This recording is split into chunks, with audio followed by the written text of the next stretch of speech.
everyone, it's Courtney from Longevity Exercise Physiology, and today I'm going to be speaking to you about autism spectrum disorder, namely things like what it is, how exercise can help, what are the exercise recommendations for someone with autism, and why seeing an exercise physiologist is really important. So firstly, autism is a developmental disorder that affects communication and behaviour, and it's called a spectrum disorder because there's a wide variety in the type and severity of symptoms that someone may experience.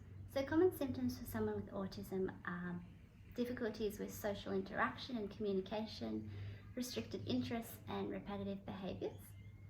And often fundamental movement skills are a lot more challenging for someone with autism. So things like running, jumping, catching and balance. And that can lead to a greater amount of people with autism being physically inactive. So we already know that 80% of Australian children are not meeting the Australian Physical Activity Guidelines. And so to think that people with autism are even less likely to be active is quite concerning. So although autism is a lifelong condition, we know that exercise has a really big role in ensuring that these people maintain independence and live productive and fulfilling lives. So how can exercise help? Well, exercise has been shown to help improve the regulation of emotions, reduces repetitive behaviours, improves attention and communication skills, and it also improves those fundamental movement skills that I mentioned before. As well as this, it's vital for maintaining a healthy weight and reduces the risk of developing chronic diseases later in life, such as heart disease, diabetes and obesity. Exercise recommendations for someone with autism is to follow the Australian Physical Activity Guidelines specific to the age of the person.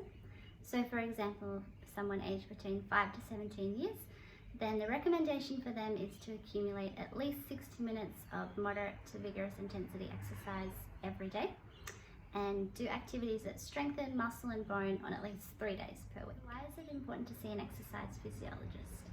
We know that exercise can be more difficult for those with autism because of a variety of reasons, such as sensory challenges, difficulty with processing information, coordination, a lack of confidence. Here at Longevity, our exercise physiologists see a number of people with autism from children to older adults, and we have the expertise to prescribe exercise that addresses these barriers and provides a safe and tailored exercise environment.